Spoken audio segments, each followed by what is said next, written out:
why not us? We got the best quarterback in the NFC. We got a good coach. We got all of this, and so their timeline and the way they're building this is sort of changed a little bit. Where, all right, can we be a little bit more aggressive? Should we be a little bit more aggressive? And that's what they're talking about all season. It's the Hoffman Show. We're on the Team 980. We're always live as well on the free Odyssey app. We're streaming live on YouTube too at the Team 980, where you see Marc Ross, former New York Giants executive. He's been with the NFL Network long enough that Washington fans don't have to be mad. Yeah, well, and you've been great on the show before. I was so Eagles know. too, so yeah. Oh, in that case, sorry, it was great to have you, and good to see you. And we used to beat up on y'all too, the Giants and the Eagles. So sorry about that. But it is a new day, new era, and I'm not with those teams, so I'm rooting for y'all too. So you got the best quarterback. That is for sure, and that's something I remember talking to you about before the draft last year. And it's been great having you on the show. And you keep saying nice things about Washington, and they do great things, and now people in Washington can love you. So I want to actually start with the question that I'm asking everybody that comes through, because I think you're the only guy that's actually been in the team building process that I think I'm going to be able to talk to this week. So is there something, the way that Washington built what they built last year, that changed the way you think about the NFL or team building? See, and maybe for someone who's thought about it as much as you, it's clarifying more than changing. But is there something that either changed or clarified about team building and success in the NFL based off Washington? I don't think they changed. I just think they got with what everybody else, well, the successful teams was doing, and that's some sort of stability and competency in the key decision-making positions of, okay, our GM, Adam Peters, this is not a question mark here. He's been established. Our head coach here, Dan Quinn. Okay, is he the superstar? I don't know, but he's been established. He's won a lot of games with the Falcons. So you put those two pillars in place, and then it seemed as if they had a good plan of, let's just put this solid, consistent foundation here with the offseason signings. Oh, okay, now let's just go draft the best quarterback in the NFC with the second pick in the draft. That helps out a lot. So when you're three pillars, you crush those, you're off to a good start. Yeah, and not to mention ownership, if you want to add that one in too. Like, that's the one who puts them all in place. I'll leave y'all the Washingtonians to crush Snyder. But yes, that helps as well. That helps. I'm just saying, well. right? If you think of the four main pillars of a successful organization. I think that Snyder regime had everybody in Washington. So I got plenty of family and friends in Washington, man. And, just to get that cloud out of there the first year, and then, okay, now you bring in the fresh ownership group. Certainly that helps. So the thing that I feel like for me answers that question, and I'm curious to then run this by you as someone who's done it, is the competitive character part of the evals and how they built the team. And it's like, you can get, I'll use Madden ratings as a way to make this universal, right?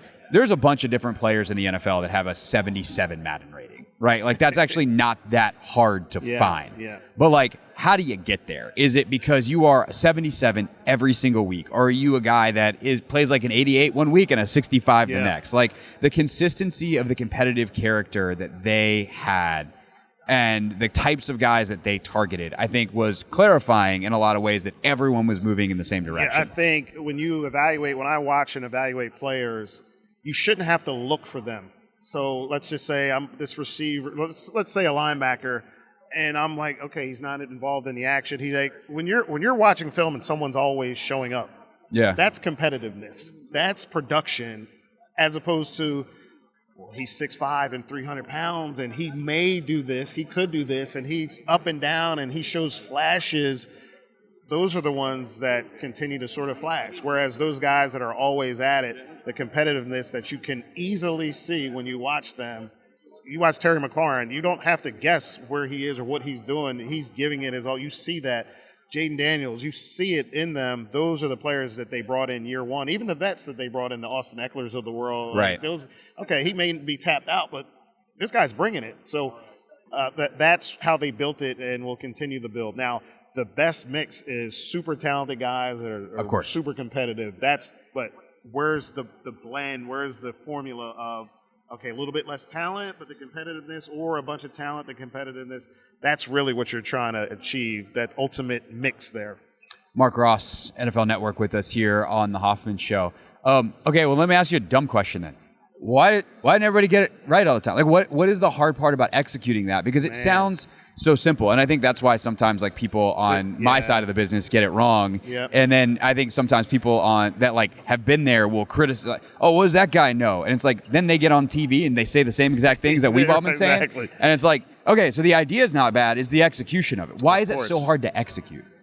Because there's so many variables, there's so many factors that go into one player, whether it's his own qualities, whether it's injuries, whether it's scheme, whether it's fit with that team, whether it's the coaching that comes with the player that gets there, mentally if they're prepared and ready, mature enough.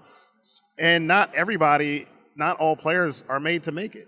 And that's I think right now, all 300 of these guys at the Combine are going to be Pro Bowl players. You know, that's the way we talk about these players. But no, the reality is there's going to be 10, and there's going to be 200 that don't make the NFL and aren't very good. So I think the expectations that they are going to make it is just not realistic, because just like anything or any good profession in life that you do, there's going to be an upper echelon of talent, a good group, a lot of middle class, and then a ton of people that don't make it. And I think, unfortunately, that doesn't get applied to the NFL or sports, where at this time of year, all these guys are Pro Bowl players, and when they're not, like, they're a bust. They don't know what they're doing.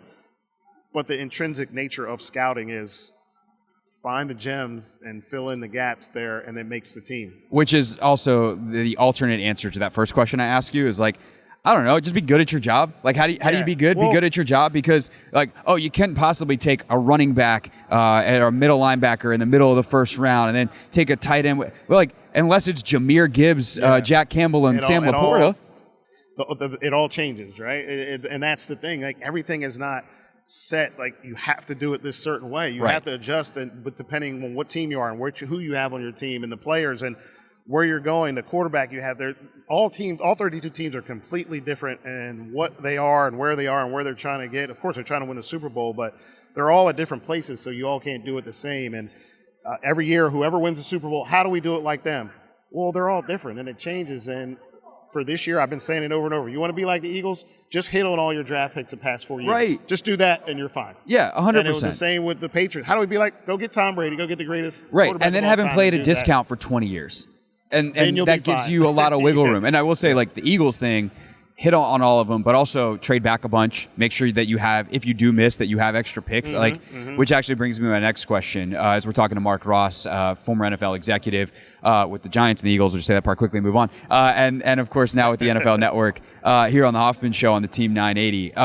The Myles Garrett situation, you know, it's not going to be anything that happens quickly, especially as definitive as Andrew Berry was behind us at the podium yesterday. But conceptually, the idea that the Commanders can make a big move, and people are like, oh, you can't do that, can't go all in. It's like, well, there are other ways to you know, get more picks by trading back. Okay, you trade away a couple of picks, you trade back, now you get the right number later, but if you're good at your job and you nail the picks, then it can work out. But for Washington, if you're in that front office and, you know, Adam Peters is going around the room soliciting opinions, what are you saying about the idea of giving up, let's say, 2 firsts for Myles Garrett? Yeah, I think 2 firsts wouldn't be bad, but though, as you mentioned about Andrew Berry and how definitive he was, he's just, unless it's something unbelievable, he's not going to move off of it. So this is, of course, fun to talk to about Myles Garrett because it is Myles Garrett, but realistically, and what Andrew Berry's saying, some other GMs I would not believe, but him, I know Andrew, like, he's being honest about this thing. Like, he's not letting this guy go. So I think it'll be fun to talk about until something does or does not happen with Myles, but realistically, I don't think it'll happen. So conceptually for Washington, if you are, there's not another guy that's, you know, going to be the cost of Myles, obviously. But if you think about making trades and giving up draft capital, is that something that, based off where they are, they have to re-sign a ton of free agents, but they were in the NFC Championship game last year. So how are you thinking about that? So their timeline got accelerated so fast, whereas last year it seemed as if, okay, fun team, rookie quarterback, see if they're any good, be competitive, see what's going on. Now it's we can beat the Eagles, you know. So it's only team that did after Week 5, by the way. That is true. We won't mention Jalen Hurts got hurt, but that's okay. but no, they beat them and they went toe to toe. So they should be looking at it as, why not us? We got the best quarterback in the NFC. We got a good coach. We got all of this, and so their timeline and the way they're building is sort of changed a little bit. Where, all right, can we be a little bit more aggressive? Should we be a little bit more aggressive? And that's what they're talking about all this offseason. Now, you don't want to go crazy. You don't want to overvalue and be desperate, but you can be a little bit more aggressive, and we have a chance at this thing. So my theory of the case with this roster is going back to the Madden ratings, right? Like they've been really good at finding the 78 guys. Yeah, like, hey, how do we get in? Maybe even we coach them up, put them in a different scheme, and they're at 82 by the middle of the season. Like, we got a deal. Getting the 95 guys hard. Getting the 99 club guys. That's what's hard, and that's why I'm like, I would do whatever it takes for Miles. I'm not going to go break Andrew Berry's spirit down if he's this defiant about it, but like. That getting those kinds of guys costs money and or draft capital. Yeah. So do you feel like Washington's at a place in their timeline where that is something that they should be pursuing? Yeah, it's always that fine line of, all right, how much do we want to give up to get? And as you said, great players usually it's either super high draft picks or you pay a ton of money for them in free agency. And right. Washington, or you got to draft them, but they're not 99s immediately. Yeah, or you Unless strike it's gold. Jaden. You strike gold, with somebody. But Terry McLaurin, you strike gold like that. So for them, you need to.